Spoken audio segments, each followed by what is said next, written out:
Hi hello പ്രീതാസ് വേൾഡിലേക്ക് സ്വാഗതം. എല്ലാവരും സുഖമായിരിക്കുന്നു എന്ന് കരുതുന്നു. ഇത് ഞാൻ ആറ്റുകാൽ ദേവീക്ഷേത്രത്തിൽ തൊഴാനായിട്ട് പോകുന്നതിൻ്റെ വീഡിയോ ആണ്. ഇത് കഴിഞ്ഞ ചൊവ്വാഴ്ച പോയ വീഡിയോ ആണ്. പനിയും ജലദോഷവും തൊണ്ടവേദനയും തൊണ്ടയടപ്പും ഒക്കെ ആയതുകൊണ്ട് ഇതിൻ്റെ വീഡിയോ എഡിറ്റ് ചെയ്യാനൊന്നും പറ്റിയില്ല. ഇന്നിപ്പോൾ അല്പം തൊണ്ടയ്ക്ക് സൗണ്ട് വന്നിട്ടുണ്ട്. അപ്പോഴാണ് ഞാനിത് എഡിറ്റ് ചെയ്ത് ഇടുന്നത്. അങ്ങനെ രാവിലെ 5 മണിയോടുകൂടി എഴുന്നേറ്റ് എല്ലാം റെഡിയായി പോകുന്ന വീഡിയോ ആണ്. ഇത് പോയിട്ട് വന്നതിന് ശേഷമാണ് എനിക്ക് തൊണ്ടയ്ക്ക് ഇതൊക്കെ ആയത്. അതുകൊണ്ടാണ് പിന്നെ വീഡിയോ ഇടാനൊക്കെ താമസിച്ചത്. ഞങ്ങൾക്ക് 5:20 ഇവിടെ നിന്നൊരു തിരുവനന്തപുരം ഫാസ്റ്റ് ഉണ്ട്. അതിനകത്ത് പോകാമെന്നാണ് കരുതുന്നത്. പൊങ്കാല ഇടുന്നതിന് മുൻപ് ഒരു ദിവസം പോയി ദേവിയെ കണ്ട് തൊഴുത് നമ്മൾ അനുഗ്രഹമൊക്കെ വാങ്ങി വരുന്ന ഒരു പതിവുണ്ട്. പണ്ടൊക്കെ നമ്മൾ പൊങ്കാലയുടെ അന്ന് രാവിലെ ആയിരുന്നു പോയി തൊഴുന്നത്.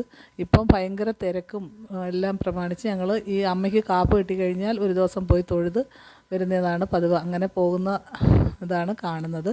അങ്ങനെ ഏകദേശം ഒരു 6-6:30 കൂടി ഞങ്ങൾ ആറ്റുകാലിൽ എത്തിച്ചേർന്നു.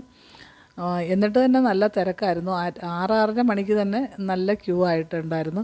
എങ്കിലും ഒരുപാട് നേരം നിൽക്കേണ്ടിയൊന്നും വന്നില്ല. നമുക്ക് ക്യൂ പോകുന്നുണ്ടായിരുന്നു. പെട്ടെന്ന് കയറി തൊഴാനും അമ്മയെ കണ്ട് അമ്മയുടെ അഭിഷേകം നടന്നുകൊണ്ടിരിക്കുകയായിരുന്നു.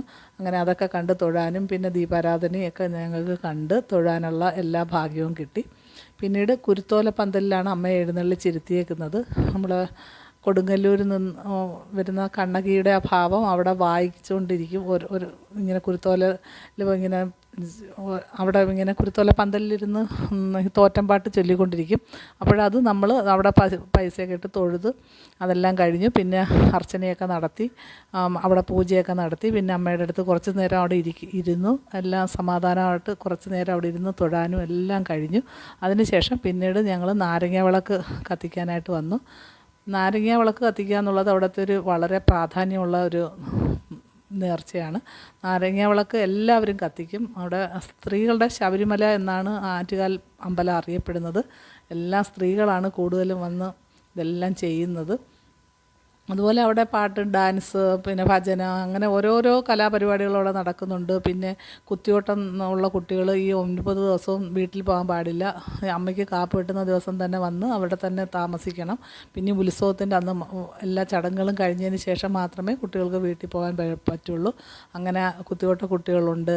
പിന്നെ ഓരോരോ കലാപരിപാടികൾ അവതരിപ്പിക്കുന്നവരുണ്ട്. അങ്ങനെ ഒരുപാട് ചടങ്ങുകളുള്ള ഒരു ക്ഷേത്രമാണ് ആറ്റുകാൽ ഭഗവതി ക്ഷേത്രം. അങ്ങനെ എല്ലാവരും നാരങ്ങ വിളക്ക് കത്തിക്കുന്നതാണ്. ഞാനും നാരങ്ങ വിളക്ക് കത്തിച്ച് ഒരു തട്ടത്തിന് 50 രൂപയാണ്. അതിൽ നമുക്ക് നാരങ്ങയുടെ മുറി പിഴിഞ്ഞ് അത് തരും. അതിൻ്റെ കൂടെ തിരി, എണ്ണ എല്ലാം തരും. അത് നമ്മൾ അവിടുത്തെ കെടാവിളക്കിൽ നിന്ന് കത്തിച്ച് നമുക്ക് അവിടെ വെക്കാവുന്നതാണ്. അതിങ്ങനെ ഇടവിടാതെ ആൾക്കാർ കത്തിച്ചുകൊണ്ടേയിരിക്കും. പിന്നീട് ഒരുപാട് പോലീസ് സന്നാഹങ്ങളൊക്കെ ഉണ്ട്. പോലീസ് എല്ലാം നിയന്ത്രിക്കുന്നുണ്ട്. യാതൊരുവിധ ബുദ്ധിമുട്ടുകളും ആർക്കും വരാത്ത രീതിയിലെല്ലാം ചെയ്യുന്നുണ്ട്. പിന്നീട് നാരങ്ങ വിളക്കിൽ നിന്ന് നമുക്ക് ഇതൊന്നും പറ്റാതെ തീയൊന്നും പറ്റാത്ത രീതിയിൽ അത് അവർ എല്ലാവരും വളരെ സുരക്ഷിതമായ സ്ഥാനത്തേക്ക് നിർത്തിയൊക്കെയാണ് ചെയ്യുന്നത്. അങ്ങനെ ഞങ്ങൾ കുറേ നേരം അവിടെ ഇരുന്നതിന് ശേഷം പിന്നീട് ഞങ്ങൾ കാപ്പി കുടിക്കുന്നതിനായിട്ട് ഒരു ഉടുപ്പി ഹോട്ടൽ, അതിൻ്റെ തൊട്ടടുത്ത് തന്നെയുള്ള ഒരു ഉടുപ്പി ഹോട്ടലിൽ വന്നു. അങ്ങനെ മസാല ദോശയാണ് കഴിച്ചത്. അങ്ങനെ മസാല ദോശ കഴിക്കുന്നതാണ്.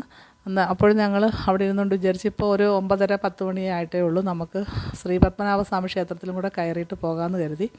ശ്രീ പത്മനാഭസ്വാമി ക്ഷേത്രത്തിൽ എപ്പോൾ ചെന്നാലും വളരെ തിരക്കാണ്. പക്ഷെ ഞങ്ങൾ ചെന്നപ്പോൾ അധികം തിരക്കായിട്ട് കാണുന്നില്ലായിരുന്നു.